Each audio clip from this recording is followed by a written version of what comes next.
Hello, I'm Steve, owner of Wifitrax, and in this video I'm going to tell you how to do the basic setup of a product which we make called WFS-84, which is an 8-channel Wi-Fi/DCC/button switch machine controller, which is intended to work with, well, what I call end switch motor switch machines. Now here's some made by a company called MTB, and as you can see, they've got switches built in, but they're intended. This is the cheapest one. They're intended to be operated by a two-way switch. That is a switch that's got a common and two positions that it can contact. Okay, so the WFS-84 is intended to work with that. So just a brief outline of what's on the module here. We've got the power input, which, as it says, 12 to 16 volts. No more than 16 volts, because the MTB switch machines are not intended to operate any higher with voltages higher than that. No AC, DC, or DCC to supply the power. Okay, it doesn't matter which way round you connect the power, because we got a full wave rectifier there. Voltage stabilizer to provide 3.3 for the Wi-Fi module. Couple of buttons on there, a factory reset and a WPS button, which enables you to connect to a Wi-Fi router, which I'll talk about in a later video. Okay, the outputs, 8 outputs, labeled channel 1, 1, 2, 3, 4, and 5, 6, 7, 8. The outputs are labelled with M1, M2 and a common. Now the common is shared between a pair of outputs. Now it's also got some inputs, 1, 2, 3, 4, 5, 6, 7, 8 button inputs and 2 grounds. It's also got a bipolar DCC input if you want to run it with DCC. And we've got on the board, we've got the DCC decoding right there. Okay, so now let's plan on connecting power to the module and start getting it going. So I've got some power here coming from a Meanwell 15 volt power supply. So I'm going to connect it up now. Okay, so that's the power connected. So now we need to think about connecting up the this MTB MB1, the lowest cost one, to the board. And I said before, you know, there's can you see that? Let's put it the other way up. There's common and there's 2 positions. So we're going to connect the common to the red, to the red lead, using the red lead, to the COM connector on here, and then we're going to connect the orange and the yellow leads, that's the colours I've chosen, to the other 2 here, the M1 and M2. So that's now connected up correctly. So now I'm going to also connect up another MTB switch machine. This one's an MP4, which is a little bit more versatile. You can actually use these switch machines with the kind of switch machine controller that you would use for a stall motor.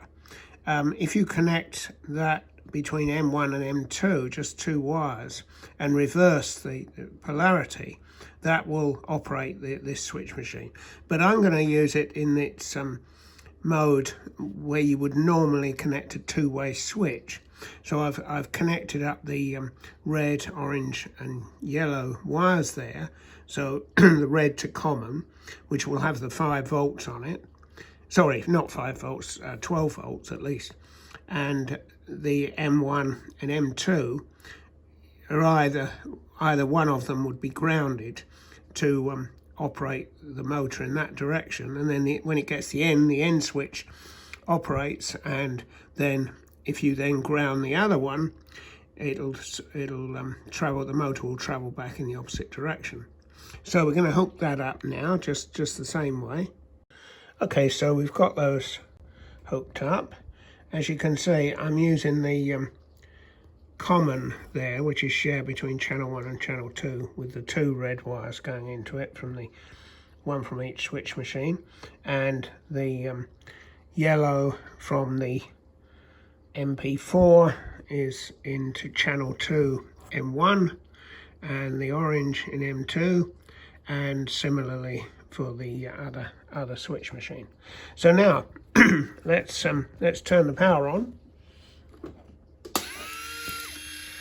and both of the switch machines move to their default position. Okay, so everything's connected up, power's on, the red LED's on. So now let's go and use the iPad again to test it. So first thing we want to do is hit the settings and Wi-Fi, and there it is. We've got the module's access point showing there. The moment we're connected to Wifitrax Demo 4 network. So we want to connect to that. It says WFS-84, channel 1, serial number, and finally 7 is the subnet number. So if I tap on that and wait for it to connect, there we are, it's connected nicely. So now I'll go back to home screen and run Safari. And what we're going to do now is type in the same IP address that I used for all the other modules that I was testing. So it's going to be 192.168.7.1. So that's right. So now we hit go, and straight away we've connected now to the main menu screen of the module. So as I've said before in these videos, the module contains within it a web server. It's a web server, just like if you were going to Google or Wifitrax.com website, but this time the web server is contained entirely within the little module, and it's returning a web page which is a main menu. So now we're going to go to switch machine channels, and we see 8 channels because it's 8-channel module.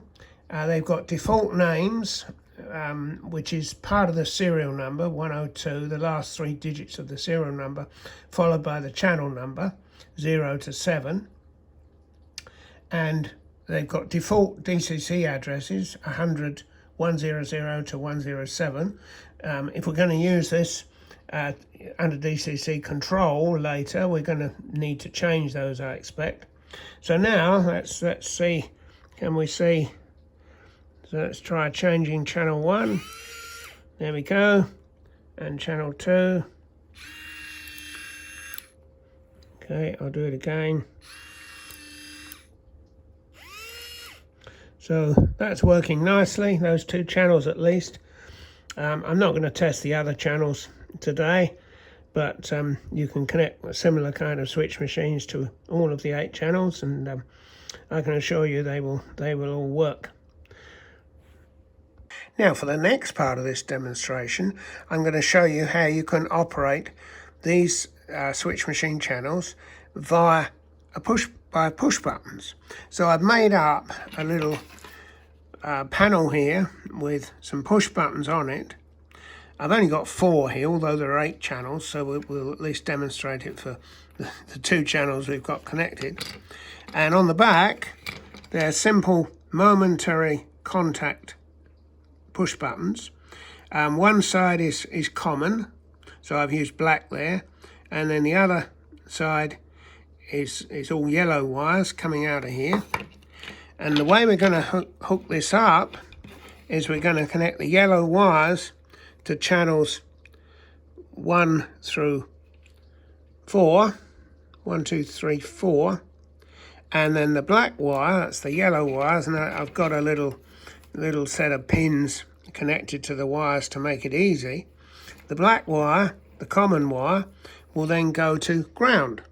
So when we press a push button, it will momentarily connect one of those channels to ground. So let's hook it up now. So there we go. We've got the push buttons connected up. Just the two channels actually, and the ground, the common ground, and the switch machines are still connected. The power's on, the red LED's on. The blue and the green are not on because there's no network traffic and we're not using DCC. If you connect DCC in the DCC input, the blue light will come on. We'll worry about that later. So, okay, let's try to test this by pressing channel 0. And sure enough, we press channel 0 and the switch machine moves over. Each time we press it, it changes. Press, press. So it's what we call a toggle. Every time you press the push button, the switch machine goes to its opposite position. Similarly, channel 1, press, press, press. So that's all working very nicely. So that concludes our initial setup and test of the WFS-84. And we can either operate it from push buttons, or we can operate it from our iPad, or in fact any computer that's connected to its own Wi-Fi access point. However, that's not a lot of use, because usually we'll have multiple switch machine controllers on our layout. We'll have more than 8 turnouts. So in the next video, I'm going to show you how you can use these to be operated by DCC, and so you've got a common point to control as many of these as you like. And the DCC can be generated by a command station. I'm going to demonstrate it later using the Wifitrax WFS-89, and we can connect to that command station either something like a phone, or we can use a NCE ProCab, or we can use a TCS UWT, and so on.